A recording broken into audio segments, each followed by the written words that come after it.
आज मीठे बाबा हमें पूरे 84 जन्म लेने वाली आत्माओं के लक्षण सुनाते हैं। कौन कौन है पूरे 84 जन्म लेने वाले? हाँ, आदि से आएंगे। कोई कोई एकदम से हाथ नहीं उठा रहे, क्यों? डाउट है क्या? हाँ कोई कोई तो एकदम हाथ उठाते, कोई थोड़ा है ना संकोच करते हैं। तो ऐसे नहीं, एकदम गारंटी रखनी है। और आज बाबा हमें लक्षण भी सुनाते। तो बाबा कहते अच्छी बात है कि हमें निश्चय है, लेकिन निश्चय के साथ लक्षण भी दिखाई देने चाहिए, है ना। तो बाबा ने हमें बताया कि जो 84 जन्म लेने वाली आत्माएं होती हैं, वो सबसे पहले बाबा को बाप, टीचर, सतगुरु तीनों रूपों में याद करते हैं, तीनों संबंधों में याद करते हैं, है ना। तो तीनों संबंधों से याद करते हैं बाबा को, है ना। क्योंकि आप देखो, हम ये बात मुरली में बहुत बार सुनते हैं कि बाप, टीचर, सतगुरु तीनों संबंधों से बाबा को याद करो। लेकिन कभी कभी समझ नहीं आता कि इसका मतलब क्या है, क्योंकि बाबा तो 3 in 1 है, ऑल इन वन है। तो याद तो बाबा को ही करना है ना। तो बाबा को बाप, टीचर, सतगुरु 3 संबंधों से याद करने में क्या अर्थ निकलता है या क्या अंतर पड़ता है, उसको आज समझेंगे। तो बाबा हमें बाप रूप में क्या देते हैं? वर्षा देते हैं।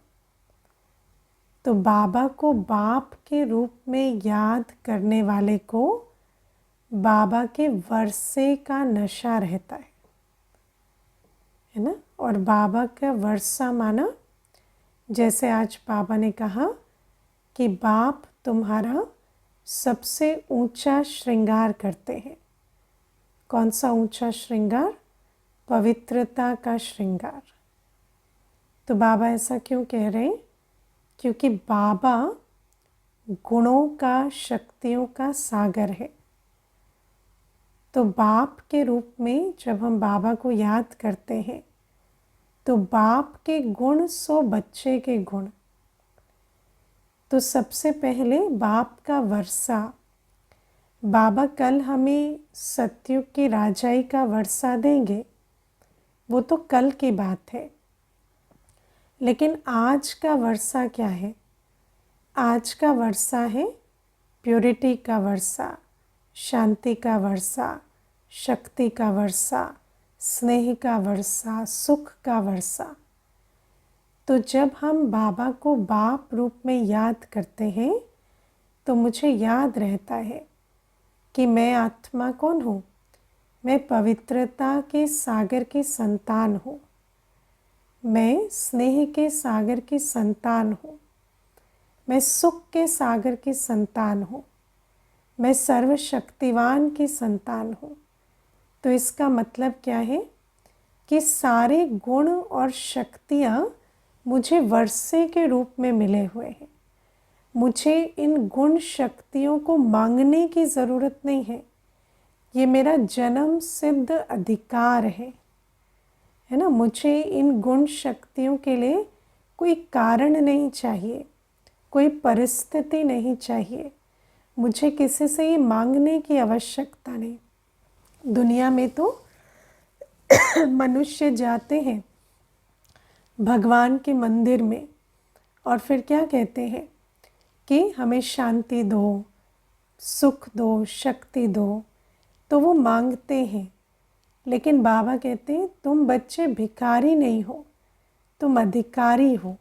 अधिकारी माना हम कभी ये नहीं कह सकते आज मुझे मेरे भंडार में सुख की कमी है ना। आप विचार करो, अगर बाबा कभी कहे आज मेरा सुख का स्टॉक खाली हो गया, आज शांति नहीं है तो कैसा लगता है ना। सोचना भी अच्छा नहीं लगता ना, क्योंकि मालूम है ये पॉसिबल ही नहीं है।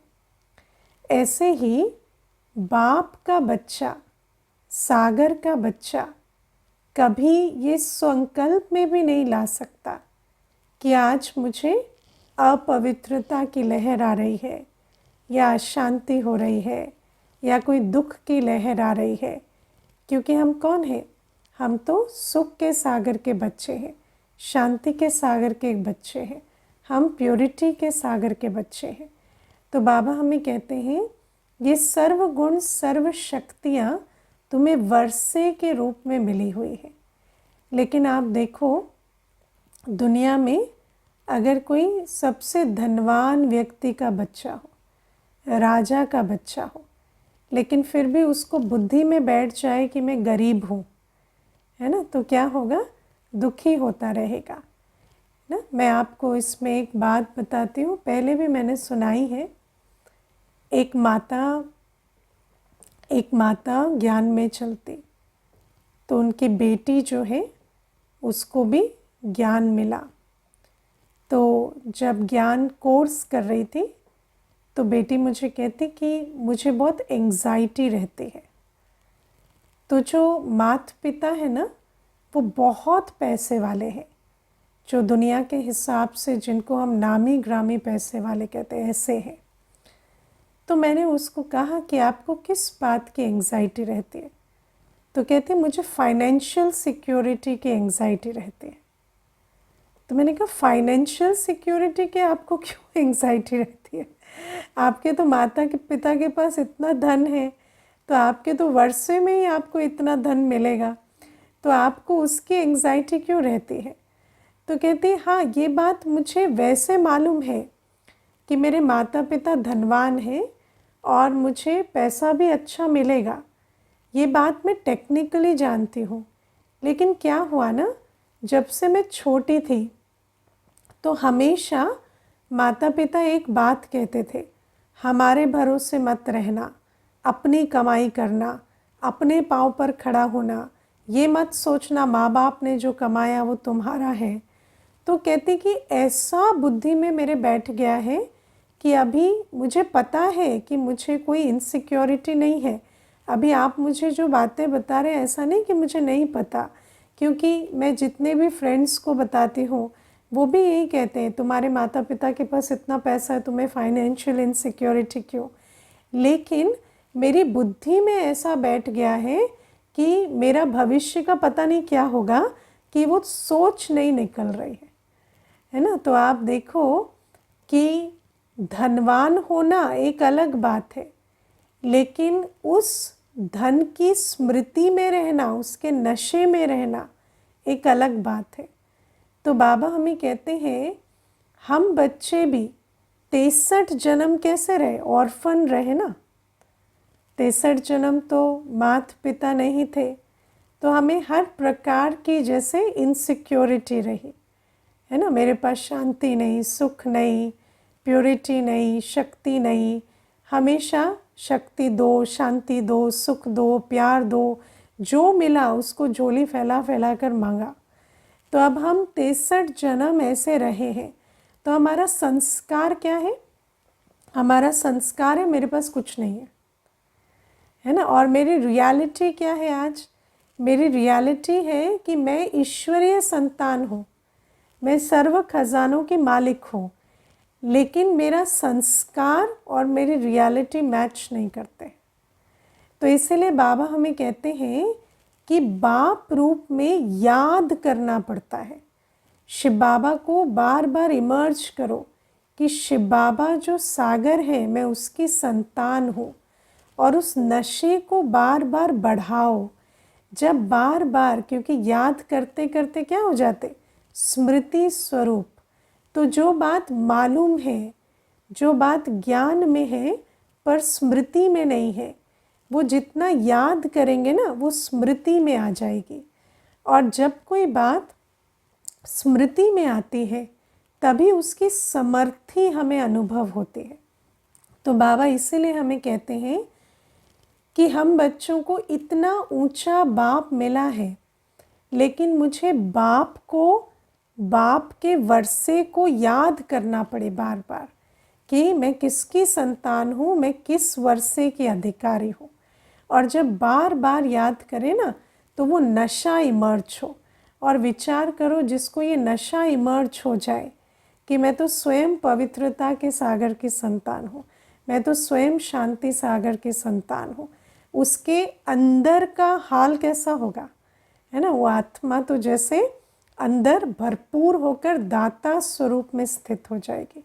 कभी भी उसके अंदर ऐसा संकल्प आ ही नहीं सकता कि मुझे शांति चाहिए या अशांति है। तो बाबा कहते बाप स्वरूप से याद करने से जो नशा चढ़ना चाहिए वो हम बच्चों को चढ़ा है या नहीं, है ना। क्योंकि क्या होता है, आज भी आप देखो, छोटी सी बात हो जाती है ना, किसी ने कुछ कह दिया, किसी ने कुछ कर दिया, किसी ने कोई दो बातें सुना दी, तो क्या होता है, एकदम से शांति से अशांति में चले जाते हैं, एकदम से फुल स्टॉप से क्वेश्चन मार्क में चले जाते हैं, है ना। क्योंकि बाबा जो हमें स्वमान दे रहे हैं, बाबा जो हमें प्यार दे रहे हैं, बाबा जो हमें शांति दे रहे हैं, उसको धारण नहीं किया है, बाबा को उतना याद नहीं किया है, इसीलिए छोटी सी बात हमारी शांति खुशी छीन लेती है। तो इसका मतलब क्या है, आप देखो, माया माया माया बाबा कहता है, लेकिन माया क्या है। माया को देखो, अभी एक बहन है, तो 3-4 दिन क्लास में नहीं जुड़ी, है ना। तो मैंने उसको पूछा कि क्या बात हो गई, क्लास में क्यों नहीं जुड़े। तो कहते जस्ट सोने जाती हूँ ना, तभी युगल जो है 4 बातें सुना देते, है ना। और वो 4 बातें मेरी बुद्धि में घूमती रहती है, और ना अमृत वेला होता है, ना क्लास ज्वाइन करती हूँ, कुछ भी नहीं करती हूँ, है ना। तो मैंने उसको कहा कि आप विचार करो, बाबा हमें माया के बारे में इतना कहता है, और आपको माया का इतना छोटा रूप, है ना, सिर्फ 4 बातें। युगल ने 4 बातें सुनाई, आप घायल, पट पड़ गए, 4 दिन से खाता खत्म, है ना, कोई क्रेडिट नहीं, कुछ नहीं, ना योग ना ज्ञान, कुछ नहीं। तो आप विचार करो, बाबा हमें कहते हैं 84 जन्म वाले मायाजीत बनते हैं, माया के वार से परास्त नहीं होते। तो ऐसी क्या शक्ति होती है उनमें जो मायाजीत बन पाते हैं। क्योंकि आप देखो, माया का फोर्स क्या है आपके अंदर, है ना। किसी का क्रोध, किसी का लोभ, किसी का देह अभिमान, किसी की दृष्टि, कोई, है ना, लाभ मान अपमान की बात, कोई निंदा स्तुति की बात, कोई हानि लाभ की बात, इन बातों को माया सामने लाती है। और जब कोई नेगेटिव फोर्स सामने आता है, कोई नेगेटिव एनर्जी सामने से आ रही है, तो हम उस नेगेटिव एनर्जी पर विन कैसे करेंगे, जितना हमारे अंदर उसका ऑपोजिट एनर्जी, वो शक्ति की, वो गुणों की एनर्जी ज़्यादा होगी।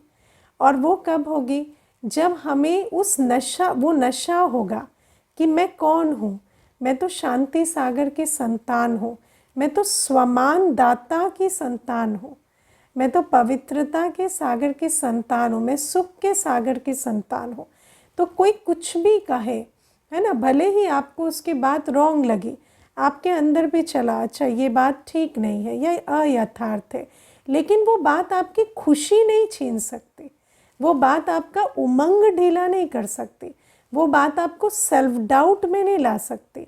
क्योंकि जो बाबा मुझे स्वमान दे रहा है, जो बाबा मुझे खुशी दे रहा है, जो बाबा मुझे शांति दे रहा है, वो उससे बहुत ऊंचा है ना। तो बाबा कहते इस आधार से हम मायाजीत बनते। मायाजीत हम तब बनेंगे जब हमें इन तीनों संबंधों पर वो नशा होगा, वो निश्चय का नशा होगा। अब फिर बाबा हमें कहते हैं बाबा से वर्षा मिलता है, वो भी कौन सा, सतयुग की राजाई, है ना। तो जिसको कल के राजाई के नशे पर, है ना, जैसे राजाई पर निश्चय होता है, उसको आज की कोई भी लाभ हानि की बातें उस आत्मा को डिस्टर्ब नहीं कर सकते। क्योंकि उसको पता है, आप देखो, अगर कोई राजकुमार है जिसको पता है कि कल मेरा कॉरोनेशन होने वाला है, मैं आज गद्दी पर बैठने वाला हूँ, है ना, मैं कल गद्दी पर बैठ जाऊँगा, आज उसको कहा कि आप है ना साधारण कपड़े पहन के जंगल में चले जाओ और वहाँ पर जानवरों के बीच रहो, साधारण जीवन में एक दिन रहो, तो बड़ी खुशी खुशी रहेगा। उसको लगेगा क्या मुझे कैसे गरीबी में भेज दिया? नहीं लगेगा, क्योंकि उसको पता है कि कल के कल मैं राजा बनने वाला हूँ। तो बाबा कहते इसी आधार से जिस आत्मा को बाप के भविष्य वर्षे पर भी नशा होता, आज बाबा ने क्या कहा कि मैं कल बहुत बहुत धनवान बनने वाला हूँ, इस बात का नशा है। हमारे खजाने में कोई भी अप्राप्त वस्तु नहीं होगी, कोई ऐसा सुख नहीं होगा जो मेरे भाग्य में नहीं था और नहीं होगा, क्योंकि मुझे कल्प कल्प ये सर्व प्राप्ति का नशा है। तो बाबा कहते ऐसे नशे वाले को आज की छोटी छोटी बातें डिस्टर्ब नहीं करती। मुझे याद है एक बहन थी, तो उसका सेंटर था, तो कुछ बात हो गई उस सेंटर पर, कुछ विघन आ गया, कोई है ना लॉस हो गया।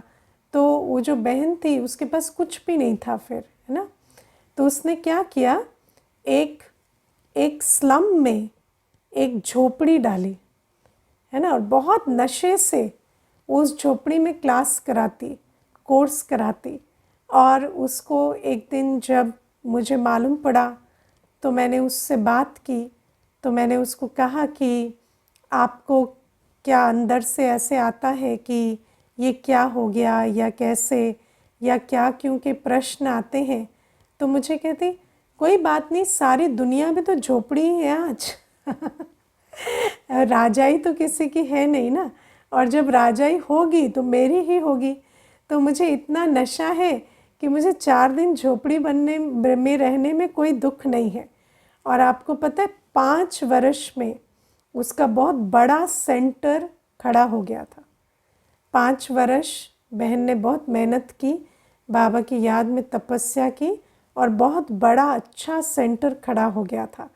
तो वो मुझे कहती देखो शिल्पा बहन, आप मुझे पूछते थे ना, देखो 5 वर्ष में, सतयुग तो बाद में आएगा, मेरे को तो बाबा ने 5 वर्ष में ही झोपड़ी से निकाल दिया, है ना। तो ऐसा नहीं है कि बाबा के, लेकिन मुख्य बात क्या है, वर्षे का नशा, है ना। उस आत्मा को ये याद नहीं था कि मैं अभी कहाँ रह रही हूँ, उसको ये याद था कि मैं कल्प कल्प कौन से वर्षे के अधिकारी बनते हूँ। तो बाबा हमें ये बातें समझाते हैं कि इस आधार से जो बच्चे बाप के वर्तमान संगम युगी खजाने के नशे में रहते और भविष्य राजाई के नशे में रहते, वो कैसी भी पेपर आए, देखो पेपर सर्दी गर्मी के दुख सुख के जब पेपर आते हैं ना, तो वो भी क्या माया का बहुत बड़ा रूप बन जाते हैं। कई बार है ना ऐसा लगता है कि ये पेपर कोई सहज होते हैं, सुनने में भी हमें बहुत अच्छा लगता है, लेकिन जब ये पेपर आते हैं तो उस पेपर को पार कौन कराता है? उस पेपर को पार कराता है बाप के वर्षे का नशा। तो बाबा कहते इसीलिए जो बच्चे 84 जन्म लेने वाले हैं, जो आदि से आने वाले हैं ना, उनको बाप रूप में संपूर्ण रूपेण निश्चय और नशा होता है, और बाबा को बाप रूप में बहुत याद करते हैं, क्योंकि ज्ञान तो सबको है, बाबा कौन है, बाबा क्या देता है, लेकिन वो ज्ञान के आधार से उतना नशा खुशी स्मृति रहे, उसके लिए याद की यात्रा चाहिए।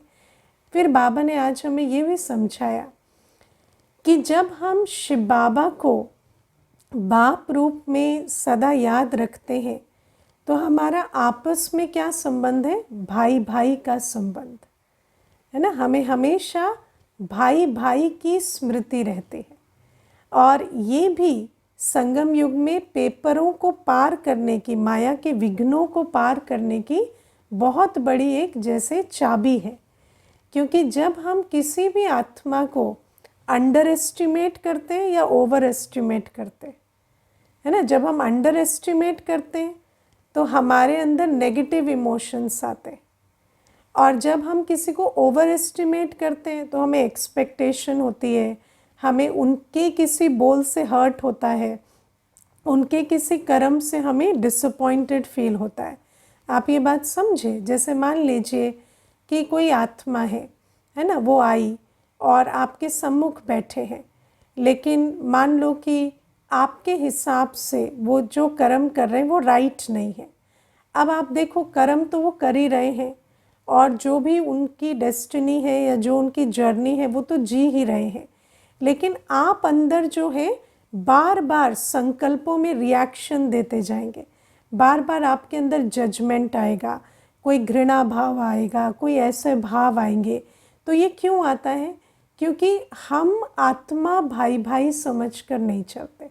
हम ये नहीं समझते कि भाई भाई माना इक्वल सम्मान के पात्र हैं हर कोई।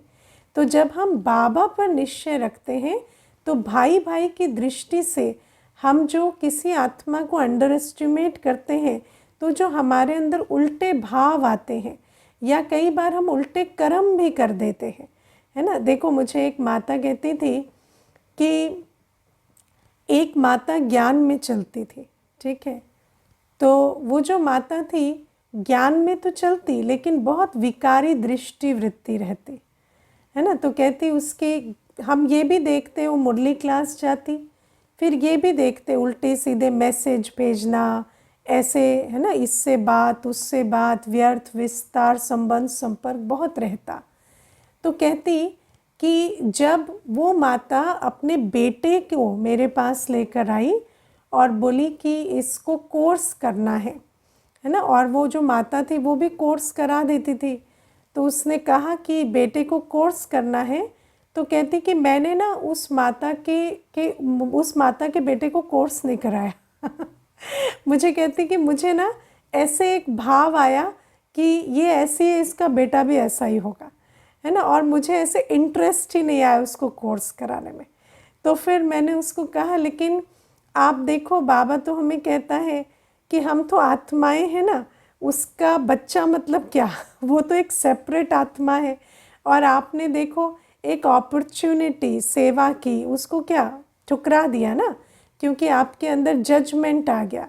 तो बाबा हमें कहते हैं ये जो सारी बातें हैं ना, किसी को अंडर एस्टिमेट करना या फिर किसी को बहुत ओवर एस्टिमेट करते हैं। मानो आप किसी को ब्राह्मण परिवार में ही देखते हैं, आपको लगता है कि अच्छा ये आत्मा तो बहुत ऊंची है, इनको तो बहुत ज्ञान है, ये तो बहुत योगी लगते हैं, लेकिन वो आपको कुछ ऐसी बात कह देते हैं या आप उनसे कोई राय लेने जाते हैं और वो आपको डांट लगा देते हैं या कोई ऐसी बात कर लेते हैं, तो वहाँ पर क्या होता, फिर 2 दिन तक उस सदमे में बैठे रहेंगे, है ना। सोचेंगे इतने ऊंचे हैं, वो ऐसे कैसे बोल दिए, मेरे में कोई प्रॉब्लम तो नहीं है, मैंने कोई गलती तो नहीं कर दी। अपने अंदर बहुत फाइट चलेगी। क्यों?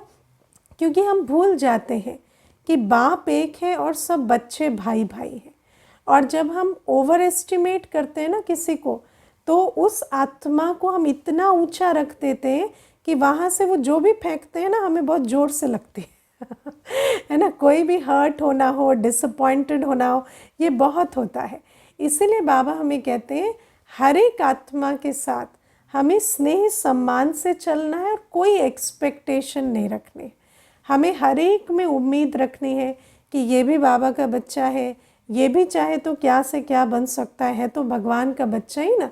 लेकिन हमें किसी से एक्सपेक्टेशन नहीं रखनी है, हमें हर एक से होप रखनी है कि ये सर्वश्रेष्ठ बन सकता है, लेकिन एक्सपेक्टेशन किसी से नहीं रखनी है कि अच्छा ये कोई उल्टा काम नहीं कर सकते, ये कोई उल्टा बोल नहीं बोल सकते, ये गलत नहीं हो सकते, ऐसी बातें हमें अंदर नहीं रखनी। तो बाबा कहते हैं जब बाप पर निश्चय होता है तो भाई भाई की दृष्टि भी हमारी पक्की होती है।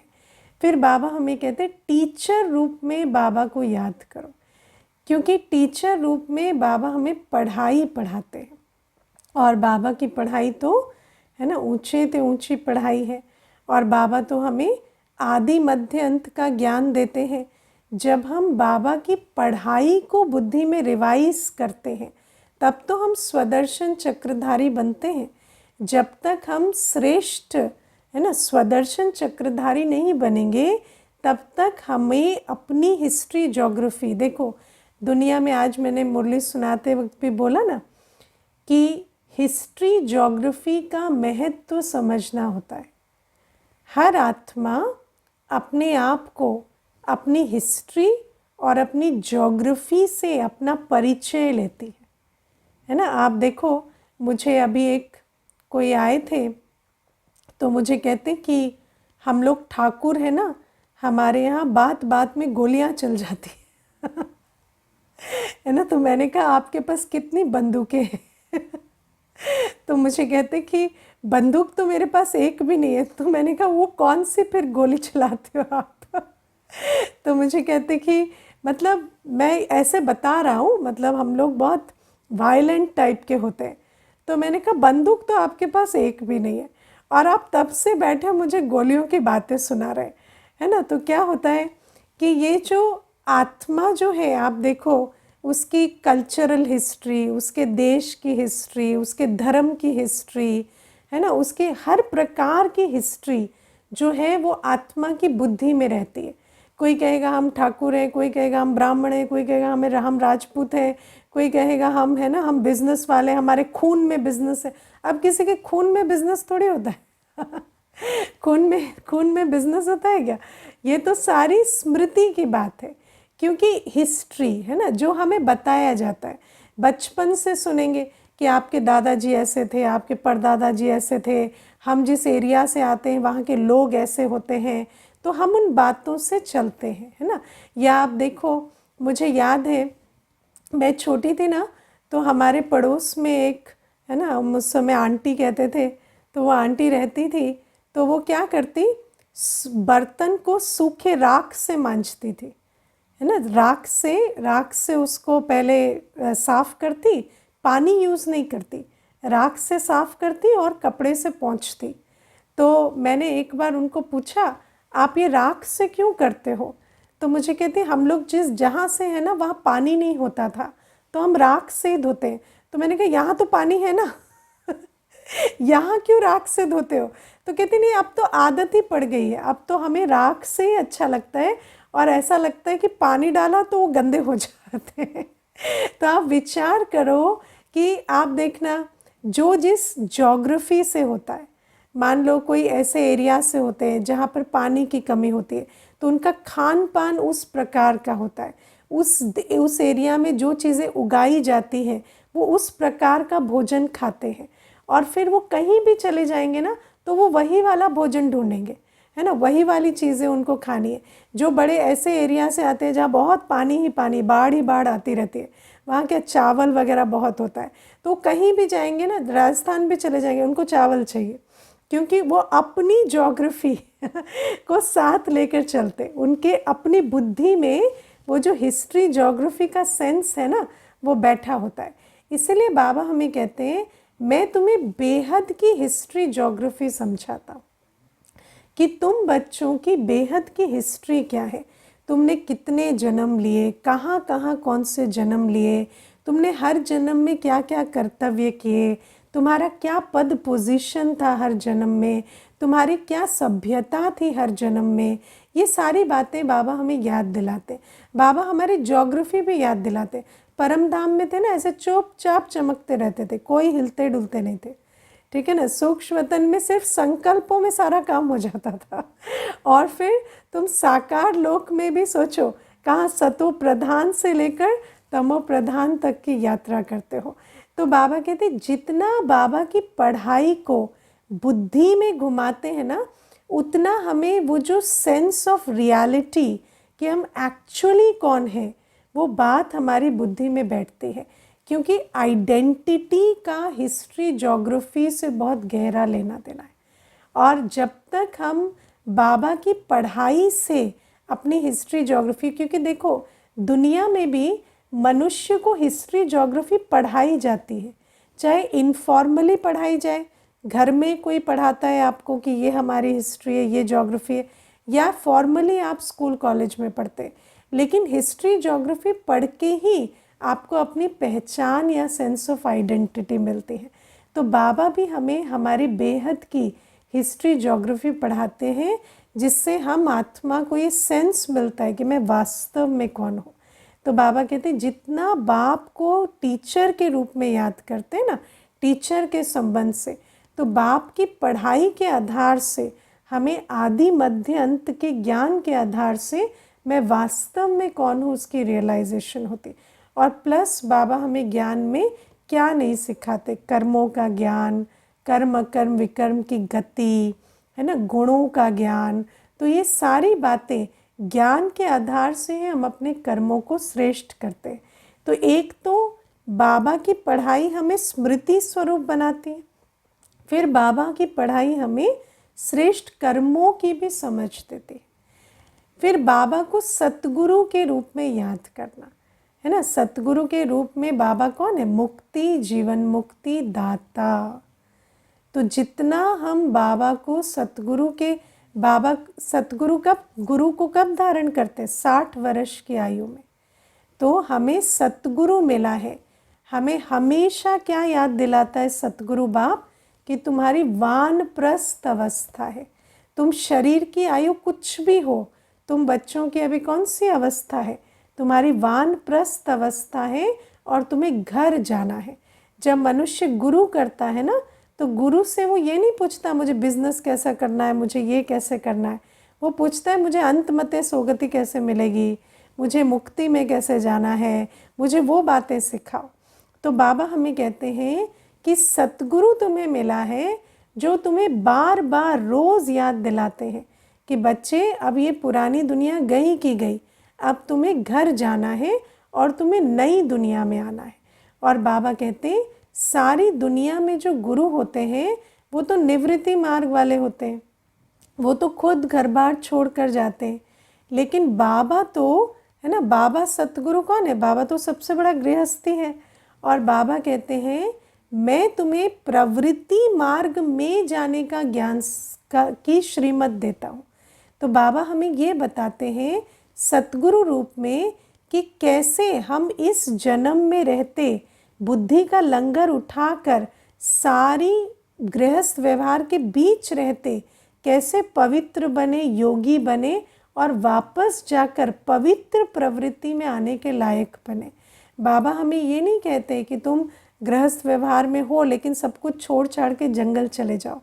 बाबा हमें सिखाते हैं कि गृहस्थ व्यवहार के बीच रहते हम किस प्रकार, है ना, अपनी बुद्धि को इतना न्यारा रखें, इतना अपने अंदर धारण करें कि अब मुझे घर जाना है और नई दुनिया में आना है।